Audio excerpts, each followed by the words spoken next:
Roadside markets come in handy for travelers, especially those on long-distance journeys. Now the Kampala-Jinja Highway not only links eastern Uganda, but also serves people from as far as Kenya on their way to and from Kampala, as well as Rwanda and Burundi. The travelers buy assorted items from Namawojjolo and Najjembe markets on this road. This road leads to the former market that was only for men. Here, we met this 70-year-old lady who did not want to mention her name. She says in the 1950s, butterflies referred to as biwojjolo in the Luganda dialect frequently swarmed this place, hence the name Namawojjolo. The market dominated by farmers was under this mango tree, but it is hard to tell. This was once a market. On part of the land now sits a timber workshop. If you have traveled on the Jinja-Kampala highway, you have surely not missed this market or stopped here. So what is the secret behind its popularity? That is my mission here. The first section of Namawojjolo market is called Pappu, and it's less than 25 meters from the main road. In the 1950s, this road was Maram, and only one bus from Kampala to Jinja passed here once a week. But today, one is hard-pressed to count the number of cars that use the road daily. People from all parts of the country are engaged in trade here, but women are the majority. It is as if roasting the plantains is their preserve, and many come from far. In their quest for the next customer, some mothers may leave their babies in dangerous situations.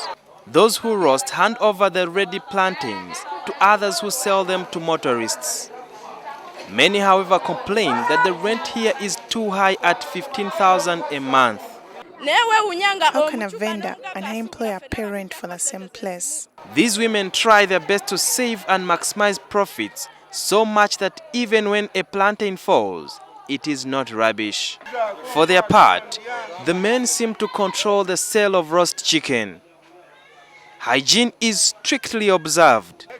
The chicken pieces are put in water not only to keep out flies, but also for the pieces to remain soft. Roasting on a charcoal stove is the next stage, and chicken fat is used as the main spice. Surprisingly, even as the chicken looks temptingly delicious, these people eat other dishes. When a bus or private vehicle appears, it's as though vendors have been stung by bees. Everyone gets on their toes to be the first to reach the customer.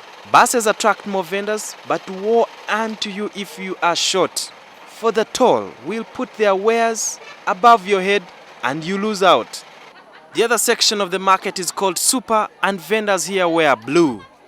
The competition with their purple colleagues for customers is stiff, to say the least. When there is no customer in sight and the heat is unbearable, waiting under the shade is a given. This section for fruits is spacious, but not many customers come here, and the signs of snubbing show on the fruits. This 51-year-old sells the sticks those roasting chicken and meat use. He gets them from about 10 kilometers away. In a day, he sharpens over 400 sticks, sells a bundle of 30 at 1,000 shillings and earns about 10,000 shillings. I have now constructed my own house. Business could be booming, but the people complain that there is no significant change in their lives. We then move to Najjembe market, about 28 kilometers from Namawojjolo. Najjembe sits at the beginning of the beautiful Mabira forest. In the early 80s, this was part of Mabira Forest Reserve. A small market opened here in 1987, with people selling mainly fruits and other produce. More than 100 vendors work from the rusty, dilapidated wick structures. It is mainly plantains, fruits, and drinks sold without much chicken. Creativity is visible, with people using big car tires to keep the plantains warm to ripen. A lot of it comes from DR Congo and Kasese district.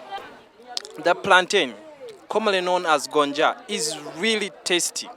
That is one secret down.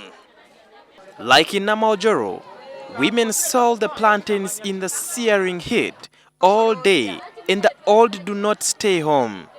This 68-year-old has worked here for 30 years, now speaks of many gains from the business despite the challenges. This job could be profitable, but there are too many taxes. Unlike Namawojjolo, fruit selling is big business here. Although some taxes have been scrapped, these women feel government has ignored them for so long. We should also be considered for the Bonabagagawale scheme. Many of the fruits are fresh, although not very clean. The Mzee uses this water to clean his purpose, and the results are visible even when the water is little. When a vehicle stops, it's energy coupled with speed that counts. But there are many risks involved. At worst, a vehicle could crash you, or if you don't watch your basket, oops. However, the sense of comradeship is very strong here. Colleagues pick up the spoils before cars smash the goods. Getting knocked by speeding cars is one of the vendors' biggest worries. Besides, some crafty customers go without paying as the bus moves, while others abuse the vendors saying they are cheats. This market may not be developing fast, but the growing numbers of vendors remain a threat to Mabira Forest. The vendors trading in these roadside markets could be living on the precipice, but they are determined to eke a living. In fact, some of them are not just eking a living, they have built fortunes out of the roadside business. Namawojjolo now has modern structures compared to Najjembe, but the hygiene standards generally remain still, and the vendors could do better. I'm Stu Byaranga for NTV Connect.